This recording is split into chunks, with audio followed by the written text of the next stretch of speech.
Today, I'm joined by Lisa Maynard-Atem, a personal branding consultant and strategist who helps purpose-driven founders build clear, credible brands that opens doors to real opportunities. Before starting her consultancy, Lisa spent over 7 years at Harrods shaping the brand's social media presence. And she's now the founder of STYLISA FoundHers, where she interviews female founders about the real thinking behind what they're building. Her work is rooted in representation and creating more access for underrepresented communities. Really excited to talk to her today about personal branding, visibility, and how to show up in a way that actually feels like you. Joining me today, how are you doing? I'm doing good. The sun is shining, Yeah. so that's You always good. Look gorgeous. You look like you're radiating the sunshine. Well, pink is my favourite colour, so I always try to wear it. Plus, it's my brand colour as well. Yeah, so, I love that. I thought it was maybe because of the brand colour, but Yeah. it totally makes sense that it's your favourite colour too. Yeah. So how are you? I'm good. It's been a nice morning. Yeah. Usually I'm in such a rush, Yeah. but today was the first time that I've been like early for anything. So when you showed up early as well, I was like, okay, great. Like I'm sorted. Because usually, say if you turned up early and I wasn't ready, oh my God, you would have just seen me like frantically running around. But our stars aligned, and this is like the first time I've ever been early for anything. So I was really happy about that. I felt so sorted. I would have felt even more sorted, I'm not gonna lie, if like I had my whole setup and then you could just come in and I'd be like, hi, welcome. No, but it was really cool. I really like to see the setup, like the behind. I'm obsessed with behind the scenes. Are you? I love to see how things are produced and how they're brought to life. Obviously, I love seeing the end product, but I like to see actually the journey of how somebody gets to the end product. So yeah, I love behind the scenes stuff. I think it's really cool. You must have done a lot of that at your old job. Yes, done a lot of that. It's like some of the things that I think about, just hilarious. I remember we produced this video of these shoes. I think it was a Louboutin space that had opened, and I wanted to film. My thing was creating content for the lifestyles that people lead, and you walk in shoes. So I wanted to film somebody walking in the shoes, and I remember I was literally crawling on the floor behind this woman as she walked, filming it on my phone. It was just like, some of the stuff we used to do was just hilarious. But then the end result looked great, but it was like, if you could see what we did to get that piece of content, you were... So Devil Wears Prada, I love it. That's so funny. Yeah. Well, we were just talking about that, weren't we, off camera? Similar to you, because I know you were saying about where you'll film your content. I just can't be bothered to set my tripod up. Yeah. So I'll literally put my phone, but it's on the top of my tap, leaned against the mirror in my bathroom. And then I'm like trying not to get it to fall, but half the time it does just fall. And I'm like, I can't use that video. But then I just think I should have just got my tripod up because it takes like 2 seconds. Yeah. But you know when you're like there and you have an idea and you're like, let me just film this. Just film it. And that's the thing I did. So during lockdown, because obviously we couldn't go anywhere, I actually spent a lot of time, this is going to sound really geeky, like going through my house to see where all the good spaces were where I could film content. And the bathroom in our house, the natural light in the bathroom is amazing. But the angle that I have to sit at is I have to sit on the corner of the bathtub, which hurts my butt cheek. And I've got this pink background that I bought from Amazon. And because obviously I film against a pink wall, but that pink wall is not always the wall downstairs. Sometimes I'm sat in my bathtub, literally in the bathtub on the corner. My phone is propped up against the shower gel, and I've got like a little ring light that's attached to the phone because I've got one of those Osmo camera things, but I don't know how to use it. I'm not gonna lie, it's great, but I'm still learning how to use it. So I thought, you know what, all else fails, I'll just use my phone. And I've literally got the phone propped up at a certain angle in front of the window, and then I kind of have to lean slightly. And the behind the scenes, I think, sometimes can be more interesting than the end result. There was one time where I hit record on my phone and I was just like chunnering to myself, and then something fell. I was like, oh, swearing. I didn't realise it was recording anyway, so I did my video, recorded it, and then I went to play the video back and it had recorded everything in the lead up to the actual recording, which was quite funny. I wouldn't share that because there was a lot of swearing in it, but it was funny though.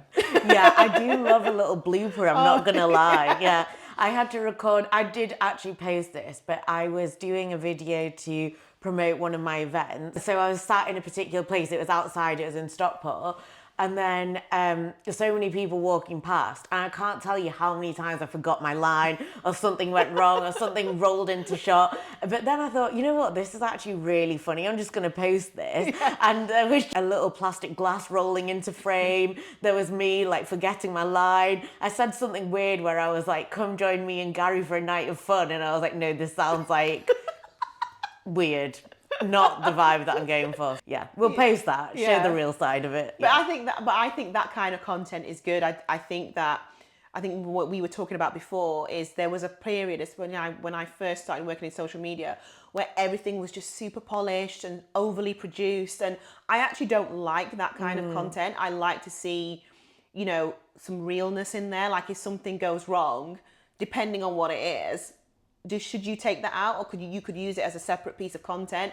I think in an age where we have AI and it's easy to produce perfect content, actually that stuff makes it human. Like I was saying before, like I was recording, I do like audio essays for my Substack, and I leave the mistakes in a lot of the time. Like if I say or if I pause for too long, I will leave those in rather than take them out. Or if I mispronounce a word, I'll correct myself, but I'll leave it in, because I think it's important for people to know, actually, this is a human recording this. It's not something that I've created using AI. I mean, I use AI for like research and stuff, but I think in the age of AI, it's really important that we put out content that is genuinely human. And I think, you know, we all make mistakes. There's, as much as I put videos out and they look like, you know, they've recorded perfectly first time, that's often not the case. The amount of bloopers I have on my phone, to the point where I actually had to go through my phone the other night and delete a load of videos because I've just got so much on there because I keep everything.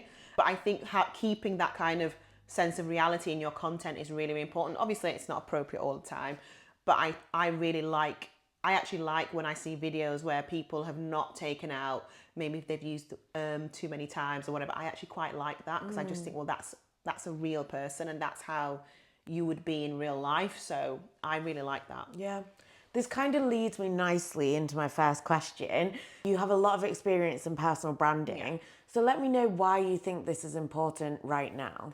Whether we realize it or not, or whether we recognize it or not, we all have a personal brand. Even if personal brand is not your business, everybody has a personal brand. You know, how do you come across when people meet you? How do people feel when they kind of experience you? Whether we like it or not, we all have a personal brand now.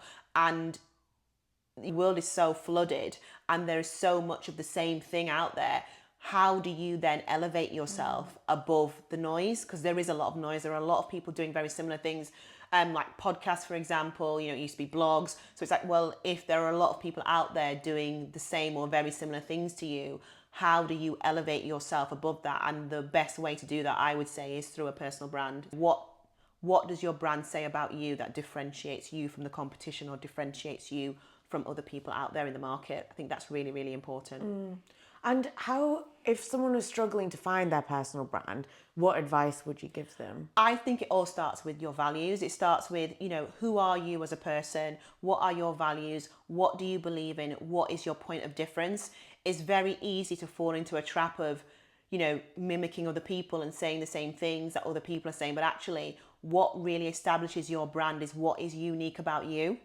And what is your point of view? And like I say, I think values are very, very important. Like for me, everything starts with my values. Like I'm very big on supporting people. I'm very big on supporting women, especially women from marginalised backgrounds, because I come from a family where social justice is a huge thing. Like we're all involved in charity work. My mum is, my sister is, my father works for United Nations and Médecins Sans Frontières. So that's a theme throughout our whole family.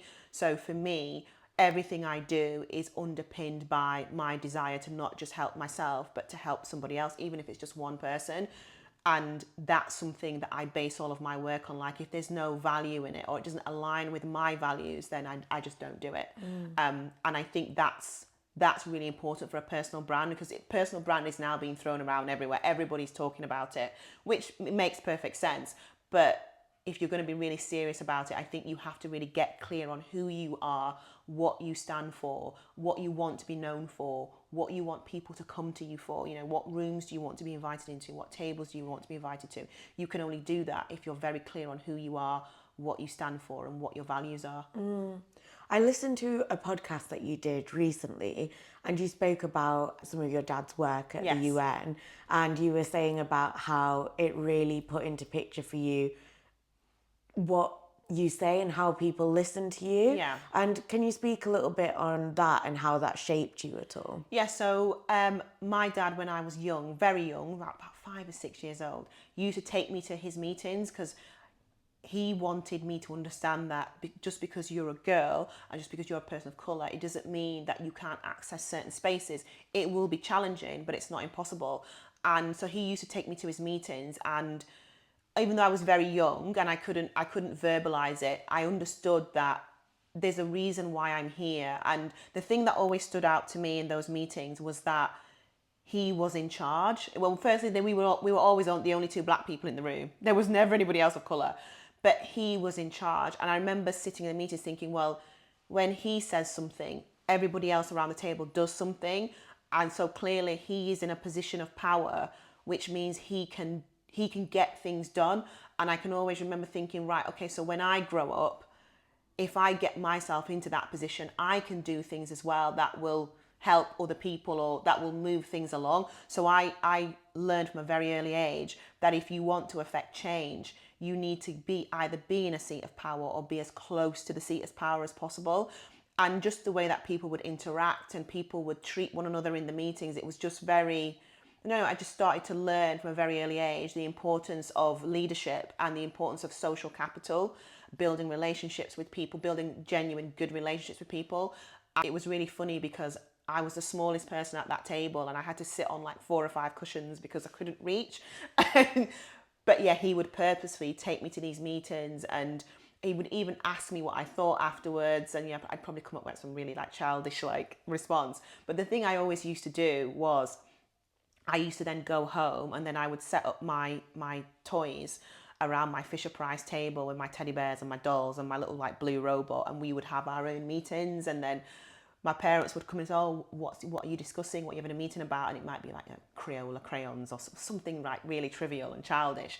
But I knew from a very early age, like, oh, I like this. I like being in this position of power because it means that I can do good stuff, not just for myself, but for other people. And then I always remember, so we lived in New York when I was little, and I went to kindergarten there, and we used to get these packed lunches, and we used to get like dried raisins, and I just don't like stuff like that at all. And I figured out, well, I didn't like them, so I thought, well, we need to have something else. So then I remember asking some of the other kids in my class, and it turns out they didn't like them either. So I remember going to the teacher and saying, well, can we have something else?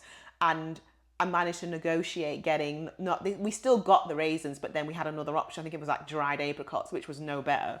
But the thing was, it was like, oh, okay, so I've managed to do something whereby I get what I want, but other people get something as well. So not only do I benefit, but other people benefit. And that was really because I used to go to those meetings with my dad thinking, well, I'm going to ask Christine, because that was the teacher's name at the time, and see what we can do or what could be achieved. And I remember thinking, oh, okay, so I've managed to do something that's not just resulted in me getting something good, but other people getting something good. And I just always remember I liked that feeling. I liked that feeling of being able to kind of use my little level of influence to do something great for myself and for other people. And I've just always carried that through. But yeah, my dad used to take me to his meetings, and we'd sit down and have conversations about them afterwards, and then my mum would join in sometimes.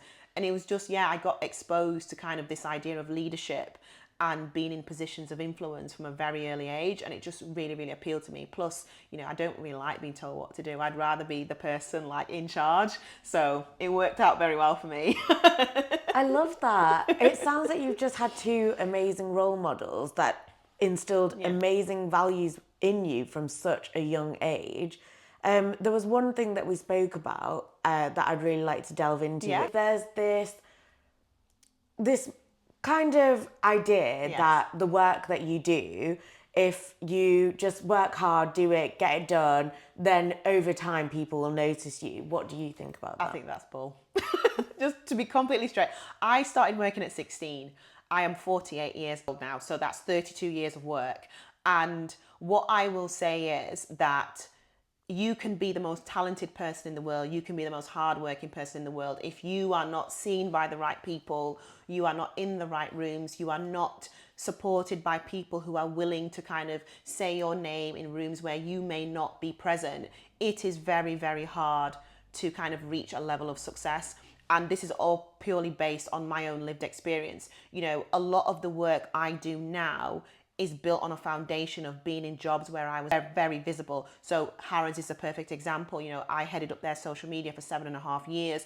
That role required me to be very, very visible, you know, building relationships with key people in the business and outside of the business in terms of a lot of the luxury brands that we dealt with.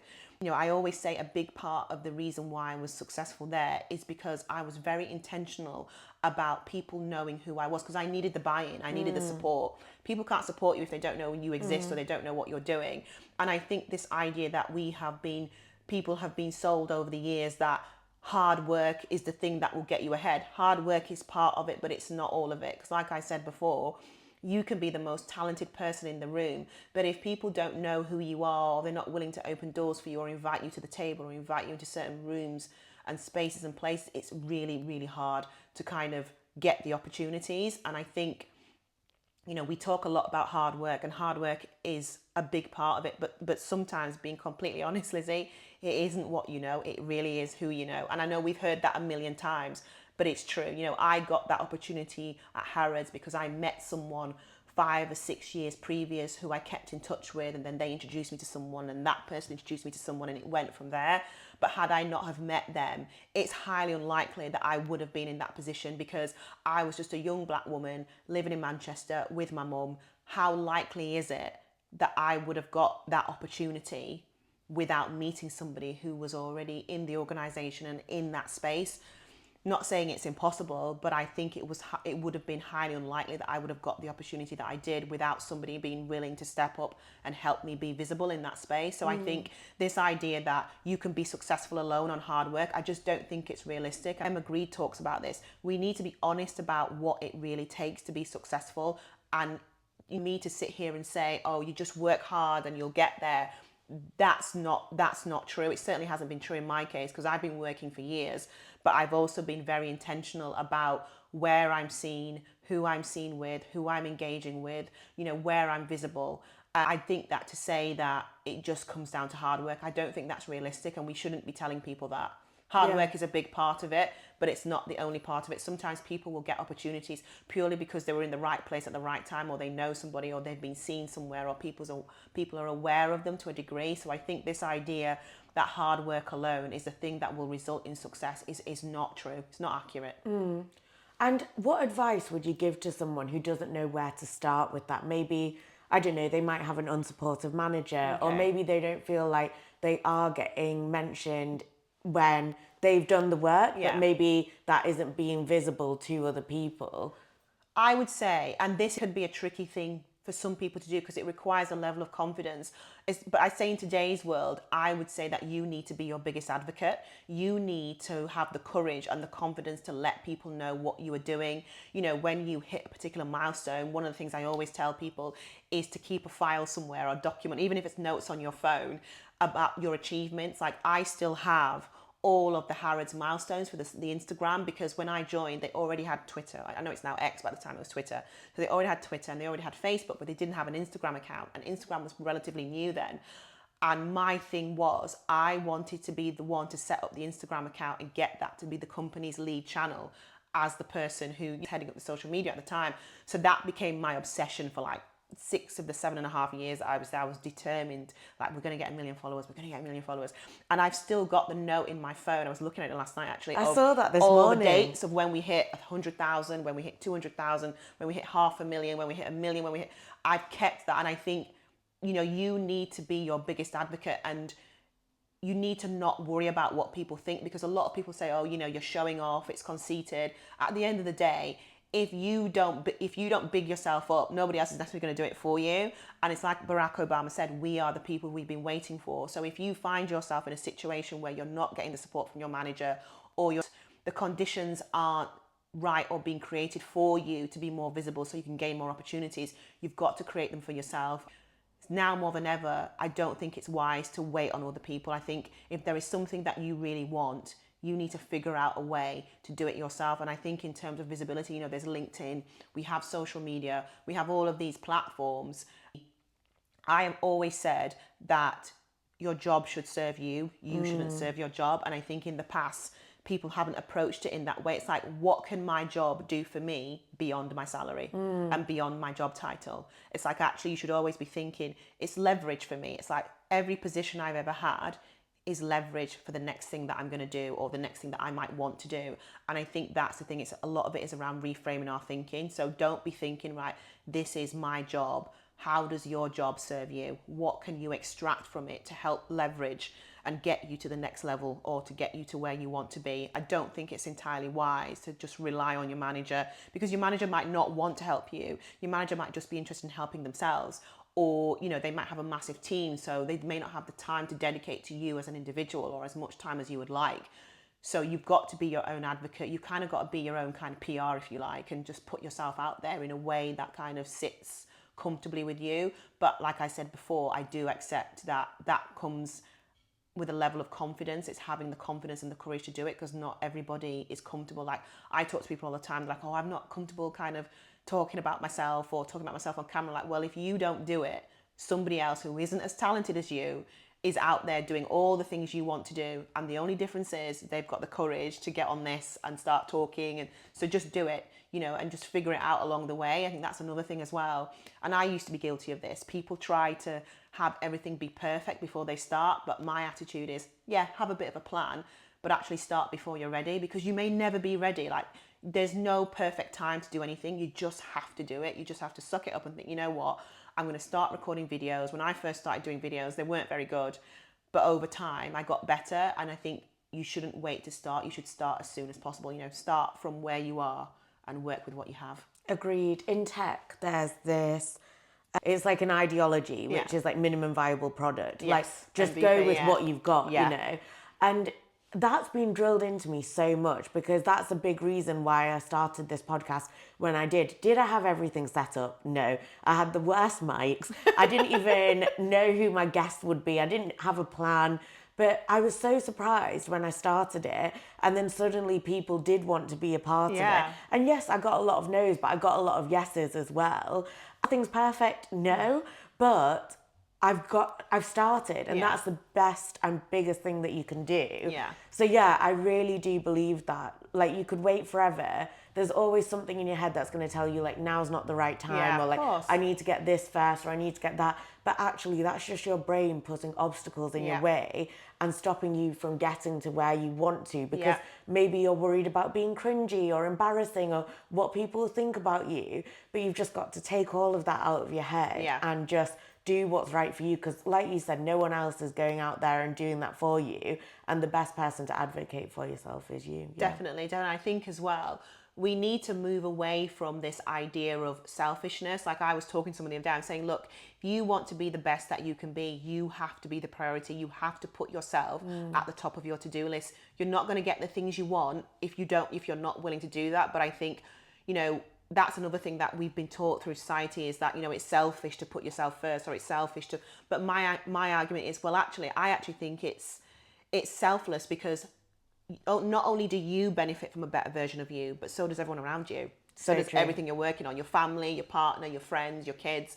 You know, when you are very intentional about being the best person that you can be, not only will you benefit from that, but the people you care about and the things you care about benefit too. So I think there's a lot of reframing in terms of, you know, we think about where we want to get to and where we want to be. I fully appreciate that it's not that simple and it's not that straightforward. But like I said before, you know, nobody's coming to do it for you. Nobody's coming to save you. You kind of just have to get off your backside and do it yourself, which is the hard part. And like you said as well, with the whole kind of MVP thing, I was the same. Like, I've still got some really like rubbish mics. Even though I've got my little Osmo camera, I've got these like rubbish little mics that I do need to replace. I actually need to get some of these. But I'm just saying, you know what, I'm going to work with what I've got, and then I'm just going to see where it takes me. And like you, I've had loads of no's. Like, I'm building my STYLISA FoundHers. I've had loads of yeses, but I've had loads of no's as well. And that's fine. You know, I don't mind that at all. I don't let that stop me. I just think, okay, well, For every one person that says no, there's 2 or 3 people, or there's people out there that are going to say yes. So I just go on that basis. You can't let those things hold you back, because you're not always going to get a yes. I mean, I can remember when I was launching something for my business, I sent out like 70 press releases. I didn't get one reply. And then the time before that, I think I sent out about 65, didn't get one response. And it was like, yeah, it was a bit bruising, but I just thought, you know what, just carry on.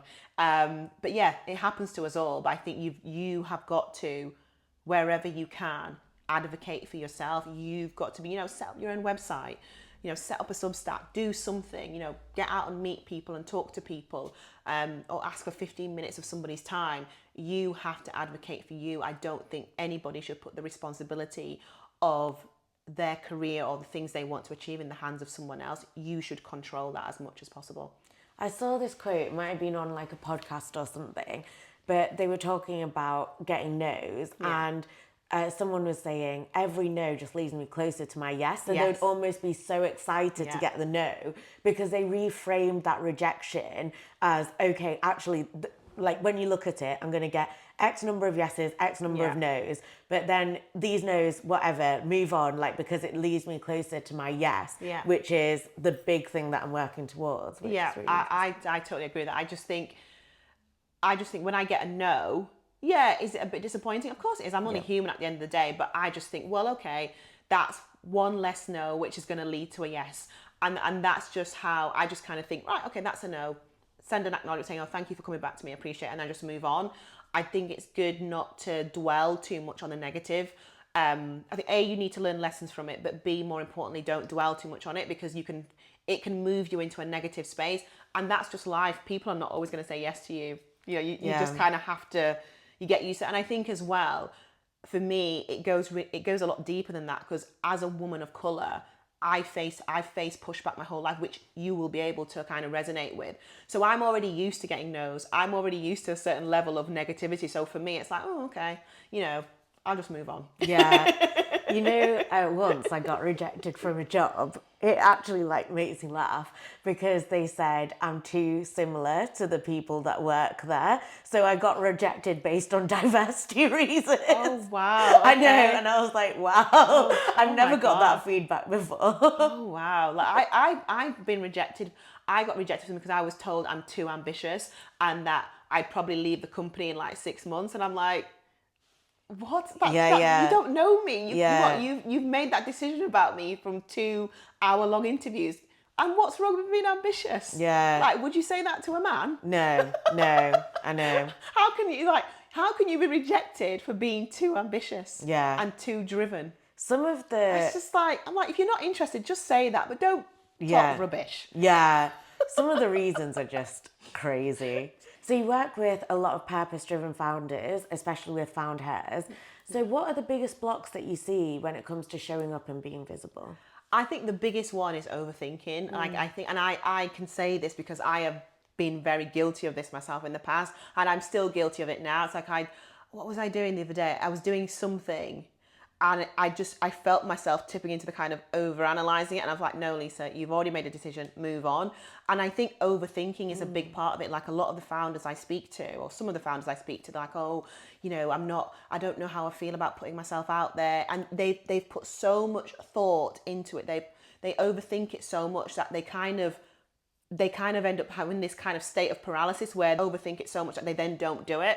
And I know we've heard this a million times, but it really is not worth it. When you find yourself overthinking or spiraling, you need to pull yourself back, because overthinking has killed so many ideas and so many good concepts before they've even had a chance to get out of the gate. And that's the biggest thing I see is overthinking. It's I was talking to one person the other day, I'm like, you're absolutely brilliant. Why are you overthinking this? Oh my God, if I had your degrees and your qualifications, your experience, I would be pimping myself out to the high hills. And yes, people really overthink it, and so they overanalyze, and then it's almost like analysis paralysis, and then they become scared and they don't want to do it. That's one thing I have noticed. I think overthinking is the biggest one, to be honest. Many of us are guilty of it. We talk ourselves out of things before we've even had a chance to begin. For me, it's all about, your stuff. You've been doing this for years. You've got a wealth of lived experience. it's about taking the confidence from that. I always say, I think people are far more capable and talented than they give themselves credit for. Like, my friend the other day, she was doing a panel discussion, and she said, I was sat there talking, Lisa. It's like, wow, you really know your stuff. I'm like, yeah. You've been doing this for over 15 years. Of course you know your stuff. I think that's really, really important. So the overthinking thing is the biggest thing for me. It's not a lack of ability, a lack of talent, because these founders are incredible. They're doing the most amazing things. But it's amazing how people sometimes lack the self-belief or the courage to do stuff. And I think that kind of overthinking plays a massive part. So that would be the hugest thing. One of the biggest things is access. Access to networks, access to space, to the right spaces and places, the right rooms, access to funding. Finance is a huge issue, especially with female founders. I think access is the thing that kind of makes the massive difference. And that's one of the reasons why I started my platform, my STYLISA FoundHers platform, is because, again, visibility is so important, but how do you gain access if nobody knows who you are, or nobody knows what you do or what you offer? So I think alongside overthinking, I think access is a massive, massive thing, which we definitely need to kind of address and overcome wherever possible. It's amazing the work that you're doing. So could you speak a bit more about FoundHers and what the platform does? So the platform actually started not by accident, but it definitely, when I first started it, I definitely didn't see it as it is now. So it was just a case of, I'm a female founder, I'm growing a business, I'm trying to raise my own visibility and my own profile. And I was just meeting loads of incredible women who were doing the most interesting things, but you never heard of them. And I was just like, what is this? People like Marina Falahi, who's developing her Beehive app, which is in their industry, I think it's called the dating app for hair. Just doing these really interesting things. Or, there's a Giovanni who is developing an app that focuses on clinical trials, especially for people from marginalized communities. There's just so many women doing these amazing things. It's like, well, why is nobody hearing about these women? Because like we were talking about before, with a lot of podcasts and a lot of things you see now, it's the same faces. And there are some incredible people out there who are doing the most amazing things who you don't hear about. And I just thought, right, I'm going to start interviewing. I reached out to a few women I knew, Marina being one of them, interviewed her. She was the first one. And then I was just like interviewing these women. And then I was like, you know what, I think this has actually got legs. So then I started reaching out to more women or asking for introductions and then pitching FoundHers to some women. Some people said no, which is absolutely fine. Don't have to say yes. But a lot of women said yes. And then before I knew it, my schedule, I started in April of 2025, so a year ago, and my schedule was already full till I think it was May of this year.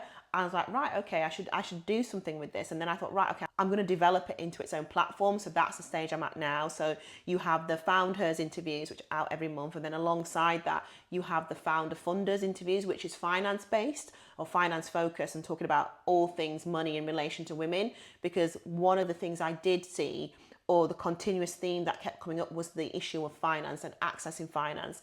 And every woman I spoke to had some level of issue securing investment, securing funding, grant applications. So it's like, right, okay, alongside those main interviews, I should run something that focuses purely on finance, women and money. I think one of the interviews I did recently was with a lady called Felicia Flinders, and that was about pensions.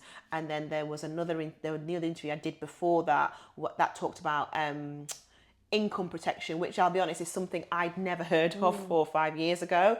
But as a self-employed person, it's like, actually, this is something that I should be aware of, and other founders, female founders, should be aware of.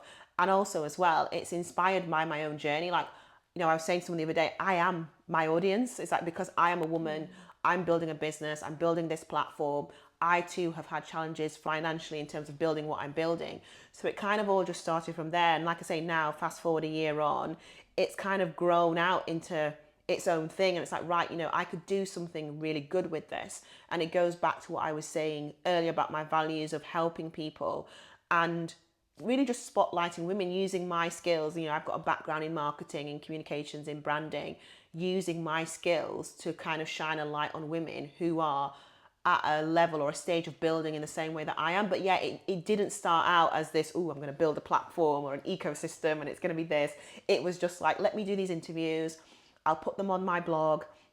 But now it's kind of like becoming its own beast. So I'm going to build it out. I'm going to add a third strand to it that focuses on boardroom positions and what it's like, not just the journey to securing a board seat, but what it's like once you're in the board seat, because that's a very different beast to kind of having a job or building a business. And I've been sitting on boards for the last 5 or 6 years, and it is very, very different. So, and it's still an area where women are not represented in the way that they should be. And when, specifically when you look at women of colour and women who identify as having disabilities, the numbers are absolutely terrible.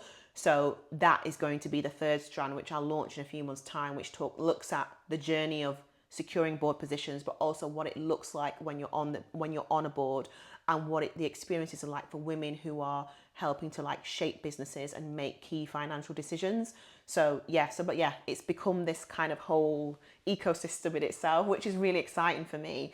But yeah, it didn't start out that way. It started out literally with one interview. Yeah. So how do you balance building a personal brand that feels strategic but also authentic?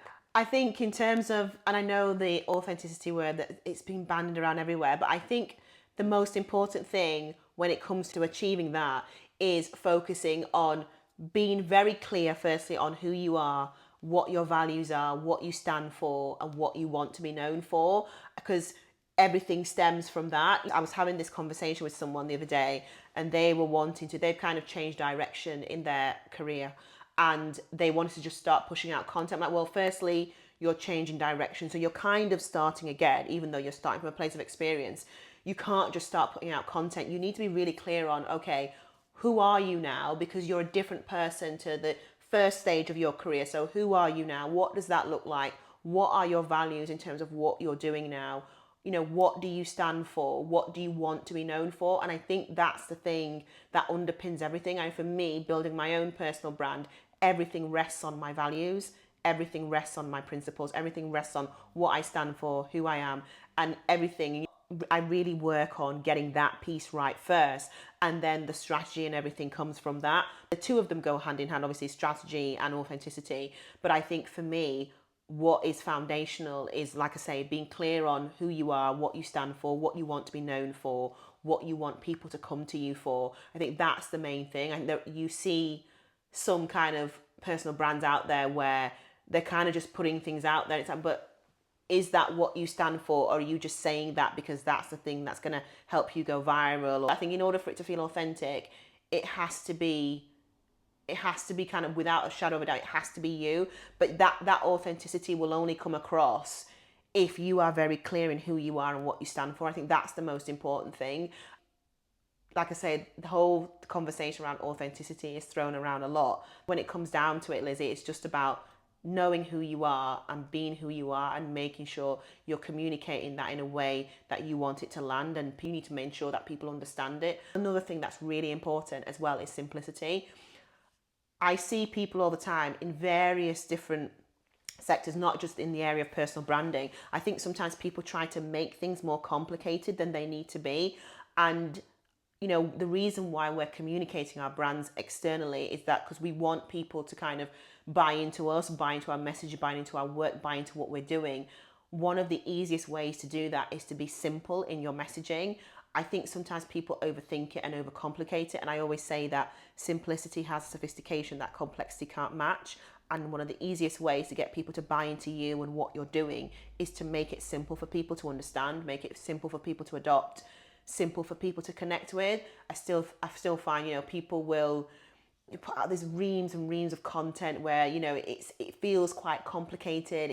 It feels like there's a lot more there than needs to be there. So I think when it comes to building a personal brand that kind of speaks to the whole strategic side and the authenticity side, start with yourself. Know who you are, know what you're about, know what you stand for, know what you want to be known for, and that makes it 10 times easier. I know it's easy for me to say that because I do this for a living, but honestly, when you are grounded in who you are and you know what you stand for, it makes a massive, massive difference. Like, I don't have any issues talking about my personal brand or talking about what I do, because I've been very intentional, and I continue to be very intentional about understanding myself and understanding what I stand for and what I want to be known for.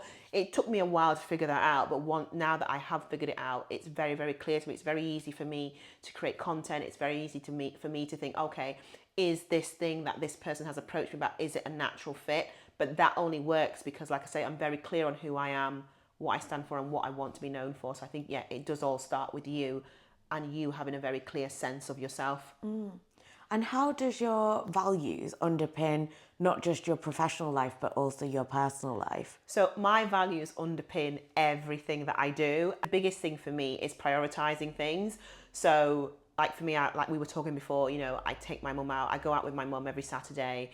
I think the thing to say is that my professional life is very much built on the values and the way I live my personal life. And for me, prioritization of people and things that are important is very, very important. It's very key for me. It's really important for me. And I think my personal values just seep into everything I do. Like I'm very good at saying no, just because I want to kind of safeguard my time and my attention and my energy for the people and the things that mean something to me. So that makes it very easy for me to say no to other things.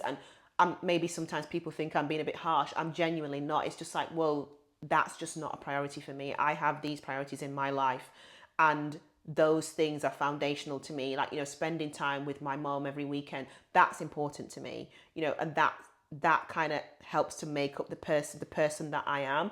So I'm never going to deprioritize that to do something else.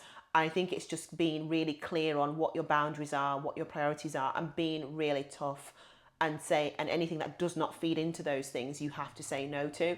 It's easier said than done. I'm not somebody who historically likes saying no to people, but in order for me to be the person I am and to be happy and to be fulfilled in my own life, I think in anybody's life, not just mine, you've got to firstly know what you want. You've got to be really honest about who you are, honest about what you want and what you don't want, and anything that doesn't contribute to your life in a positive way, regardless to what it is, you've just got to have the strength to say no, because that's time and energy that you could be investing in someone or something that means a lot to you. So I'm just extremely strict about, if it doesn't align with my priorities and the things I want and the people I want to spend time with, then it is just a no. Yeah. Politely, but it is just a no. I love that. You've got your boundaries, you know what they are, and you're implementing them, and your life's better for it. I'm really big on freedom. One of the reasons I want to build my wealth is because money is a tool, and money is something that can give you a great deal of freedom. It gives you options. And I think boundaries are another thing as well. I have been very intentional over the last, probably more so in the last 8 or 9 years since I've moved back to Manchester from London. I've been very intentional about my boundaries and saying no to things. I probably say no a lot more than I say yes. And honestly, Liz, it's been transformational for my life. It's like I'm a happier person because I know that all the things I'm doing, like sitting here with you, they are things that I genuinely want to do, and therefore investing time in them is not an issue. But it took me a long time to get there. When you get to a place where you can be really tough about your boundaries, honestly, it is so freeing, and it is such a nice place to be, because then everything you do, it just means so much more, because you're doing the things you want to do rather than doing things out of obligation, or like, oh, well, I kind of need to do this. It's only an hour of my time. But yeah, it might only be an hour of your time, but it's an hour of your time you're not going to get back. And I just think, you know, the more of us that can be really intentional about who we are, who we really are, and what we really want, the better for us. But I also appreciate that that's not necessarily always an easy thing to achieve. No, I love that. Well done. So through STYLISA FoundHers, you speak to a lot of women building businesses. Yeah. What are some patterns and themes that have stood out to you? So I think one of the biggest things that has stood out to me is resilience. Like, women are so resilient. Like, some of the things these women are doing to like keep their businesses going or get them off the ground, and despite the fact that they've had so many knocks and so many no's, they're still able to pick themselves up every single time and just keep going. I think it's just incredible. And a lot of these women are mothers. In some instances, they're caring for elderly relatives. So not only are they building businesses, but they're raising children and they're looking after people as well. It's just, the level of resilience amongst these women is absolutely amazing. Like, there was one woman who, she was in the process of negotiating something for her business, and the whole thing fell through the night before they were due to sign contracts. Oh my gosh. And when she told me this, I was like, huh? I'm like, well, what did you do? She's like, you know what? I went to bed. I woke up the next day. I just thought, you know what? It's happened. There's nothing I can do. I just have to start again. I'm like, but that was a year's worth of work. She's like, I know, but what was I going to do? And I was Oh just my like, gosh. I would cry. Yeah. I have got broad shoulders, but if that what happened to her happened to me, like literally, Lizzie, they were on the verge of signing a huge deal, and the night before, the other side just pulled out. That's And I wild. was just like, honestly, That is I wild. wanted to cry when she told me. I mean, she turned it around. It took a few, I think it took another 6 to maybe 9 months. She's like, yeah, did I think about quitting? Yeah, but I thought, well, I've come this far. I'm not going to give up now. So the resilience amongst these women is just insane. There was another woman who she was building this business and her mother was really ill. And it's like, how on earth do you do something like that when, you know, one of the people closest to you is dying? And it's just like, some of these stories are just unbelievable. So resilience is the first thing. The second thing I would say is that access. So there is no shortage of talent amongst these women. These women are incredible. And I'm not just saying that because I've interviewed them, they genuinely are. The issue is access, and we've touched on this already. Women are still having to really fight for equity, for parity, especially where finance is concerned. And access is a big thing, especially access to finance, access to funding, access in terms of investment. That is a huge, huge thing. So that's another theme I've seen, is every woman I've interviewed has had some kind of financial challenge. They've overcome it because, you know, that's what women do, but they've had serious challenges when it comes to finance. Another thing, which I already knew, but doing these interviews has reaffirmed it, is that there is no shortage of talent amongst women. There are, like I said, there are some incredible women out there doing the most amazing things that you don't hear about, which was a big part of the reason why I wanted to start STYLISA FoundHers. And that's the thing, there is no lack of talent, there is no lack of ambition, there is no lack of drive. What we do lack still are the conditions, creation or the existence of the right conditions for female founders and female business owners to flourish. And that is the thing for me. So my ultimate goal with STYLISA FoundHers is to connect more brilliant female founders to finance so they can get investment for their businesses, so they can get investment for their ideas and their ventures and their projects. So that is the ultimate kind of umbrella goal for it. And for me, it's just it's so exciting that I get to meet really interesting women who are doing really interesting things, and, you know, through kind of the STYLISA FoundHers interviews, hopefully help to increase their visibility so they can go on, grow their businesses and take them further. Like one of the founders that I interviewed, she went on to secure an angel investor and an advisor off the back of her interview, which is exactly the outcomes that I want. So for me, it's about growing the platform and eventually bringing female founders and investors, or bringing the right people into the room so we can create the conditions for these female founders and future female founders to really flourish. What an incredible story.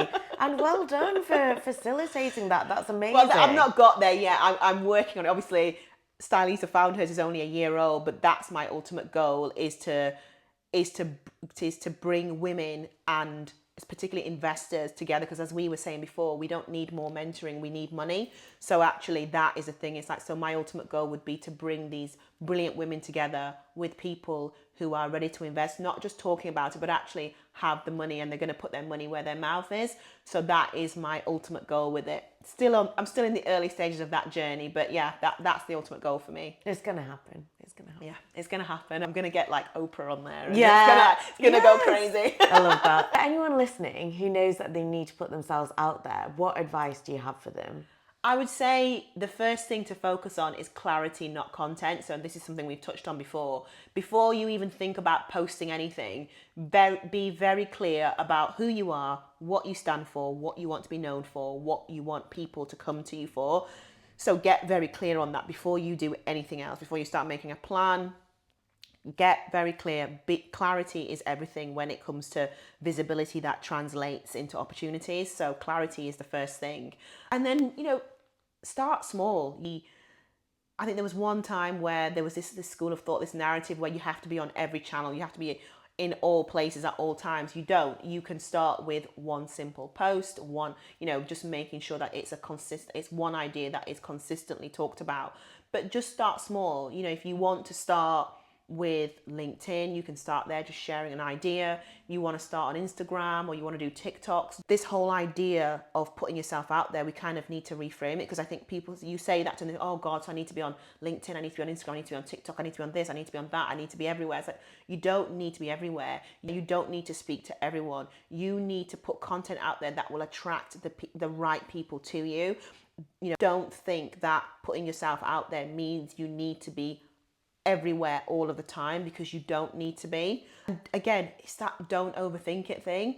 Like I say, whenever that term putting yourself out there, people automatically think, oh my God, I need to be everywhere. It's like, you don't actually.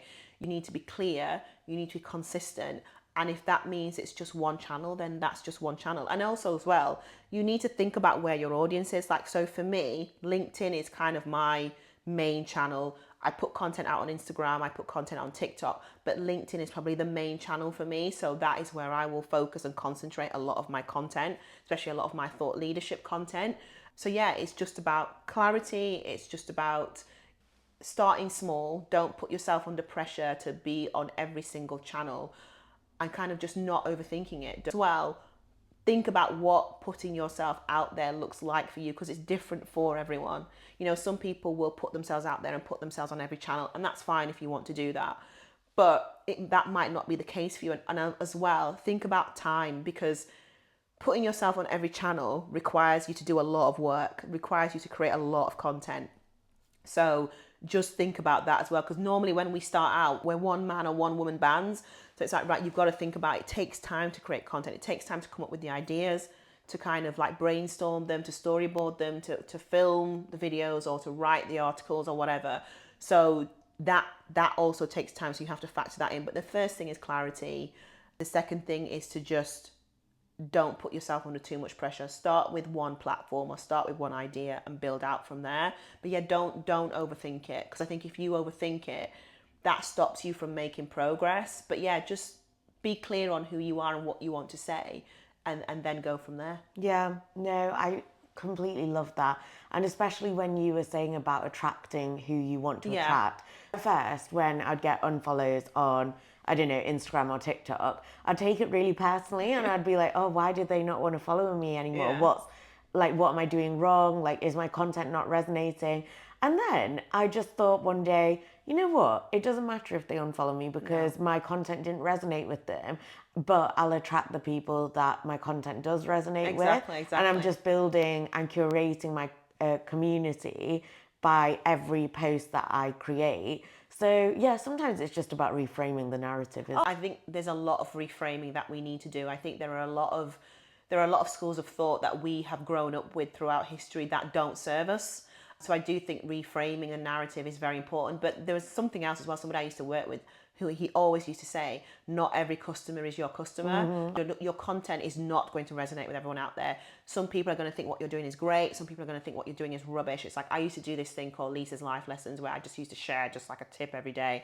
And then I kind of changed it, because I thought, right, a lot of the stuff I shared was quite generic. You don't need me to tell you that you only get one life. You need to live it. You don't, if you know that yourself. You don't need me to tell you that. And then I would get feedback from some people like, oh, this is really good. It's a great reminder. And then this guy was like, well, yeah, sharing content that we already know, so it's pretty useless, isn't it? And it's like, that's fair enough. Like, okay, you don't have to be rude about it, but not everything you do is going to resonate with everyone. And I think you need to be okay with that.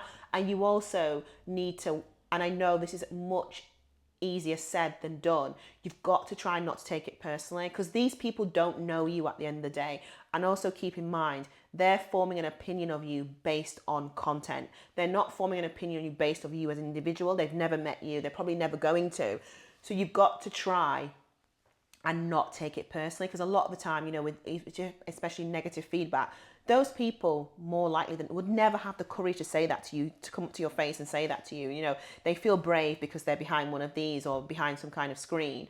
So you've just got to not take it personally, and you've got to stay focused on your goals. Like, I get people sending me the most ridiculous feedback. It's like, you know what? That's fair enough. I have a goal that I'm working towards, and I'm not going to allow the negative feedback or the negative opinions to distract me. If it's constructive, then that's great. That's brilliant.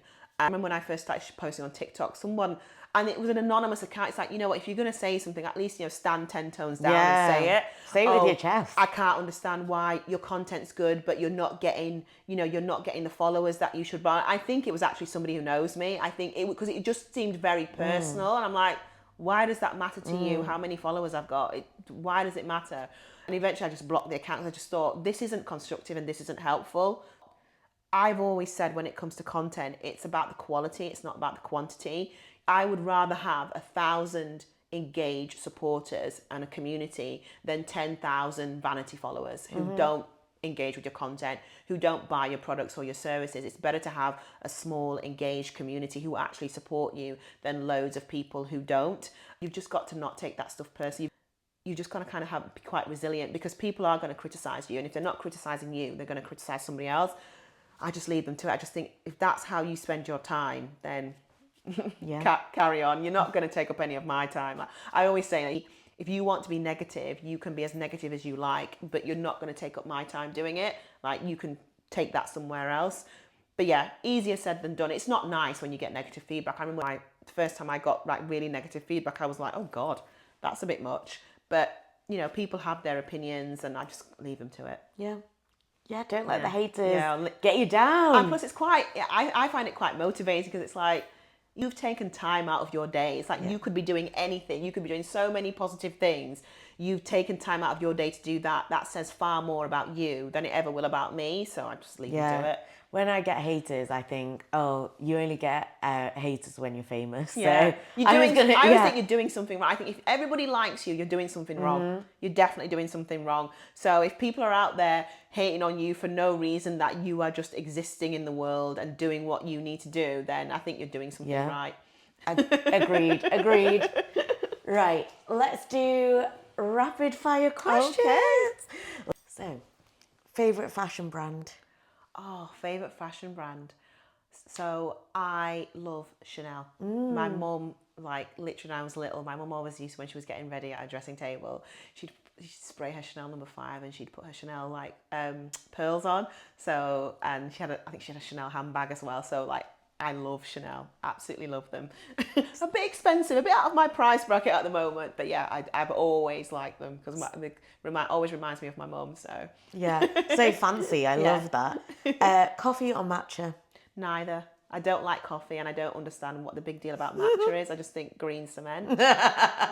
So what are you drinking? I drink, I like Vimto. Okay. I'm a Vimto girl, but yeah, I don't drink coffee because I don't like the taste. I think it's quite bitter. I just don't like, and I've got a real sweet tooth. And I know you can get all these, and another thing I hate about coffee is that there are all these like coffee, like fancy coffees. I remember being in a coffee shop in New York, and I was just getting a bottle of water, and I was just waiting patiently to pay, and these people are like, oh, can I get a mocha cappuccino with like unicorn milk and some air? And hold on. I'm just like, just order a coffee. Like, what is with all of these like fancy schmancy coffees? So yeah, it's a no to coffee and matcha for me, but definitely I'm a Vimto girl, or I like a good hot chocolate. Love. Yeah. Consistency or clarity? I think everything starts with clarity. I think consistency is important, but I don't think you can achieve anything without clarity, without being very, very clear, whatever it is. So I think for me, I would always say clarity is the starting point, but consistency is very important too. Yeah. Green flag when it comes to personal branding? Green flag when it comes to personal branding. I think just being honest, and just being as natural as possible, and not being too rehearsed and not being too forced. Like I was saying before, when I record some of my videos, sometimes I make mistakes, and then depending on what the mistake is, I leave it in there. So I think that kind of plays into that whole relatability thing. I want people to be able to relate to what I'm sharing, and relate to what I'm saying, and relate to what I'm trying to get across. So I think, yeah, just being your natural self, and I know everyone talks about authenticity, and it's just kind of the same thing. But I think, yeah, just being natural and just being yourself. I think that's a massive green flag for me. Love. A habit that keeps you grounded? A habit that keeps me grounded. So I have this thing on my phone, which is, I have so many notes in my phone, but I have a particular one. What is it called now? It's called Mini and Major Milestones, and it's got every day of the year in it. So what I do is I will write something positive that's happened on that day. Love. So like yesterday it was my brand tote bag arrived, and today it's Tiny Talks podcast interview. Friday it was night out with friends. So I put something positive in there every single day. And that just kind of lifts me. If I'm having a bit of a down day, I'll go back and I'll read through them. And I think, one of the reasons I do that is I think sometimes we are slow to praise, but very quick to criticize, especially ourselves. So for me, it's about, I'm big on gratitude. And sometimes it's the small things that, we don't always appreciate them. So yeah, I put a note in my phone every day of something positive that's happened or something good that's happened. So yeah, that's a habit that I'm very intentional about every single day. I love that. I really believe in showing gratitude as well, because I think it just rewires your brain. Yeah. So one thing that I do is I have 1 second of every day. I've been doing it maybe 4 or 5 years now, where I'll take a second video of every day. Yeah. But it makes you look out for the best part of your day, because that's obviously what you want to capture. Of course. And so I love doing that. And another thing I started doing recently, because one of my friends told me that she did it, is she started writing a list of good things that happened to her. And I've been doing that. And since then, it's just amazing, because then I'll look back and I'll be like, wow, I can't believe that happened to me or this happened to me. Yeah. So yeah, when you're having a down day, it's just perfect, because you're like, actually, my life is pretty good. Exactly. And I think for me, it's a reminder that, I don't have everything I want in life, but I have a lot of good stuff. And I think sometimes, and definitely when I was younger, what I was guilty of was 3 good things would happen, 1 bad thing would happen. That thing would derail everything else. Whereas now, when bad things happen, it bothers me. But then, that's why I've got that note there of like, I make sure I record 1 good thing every single day, just A, to remind me to be grateful, and B, to remind me that, my life is not as difficult or as challenging as some people. There are people in the world, especially now, who are suffering in ways that I can't even imagine. So for me, I think it's important that I always remember to be grateful, and also remember that I do have a level of privilege. Yeah. So, yeah. I love that. Thank you so much. Oh, my pleasure. My pleasure. you. Thank you for having me. Oh, thank you for coming.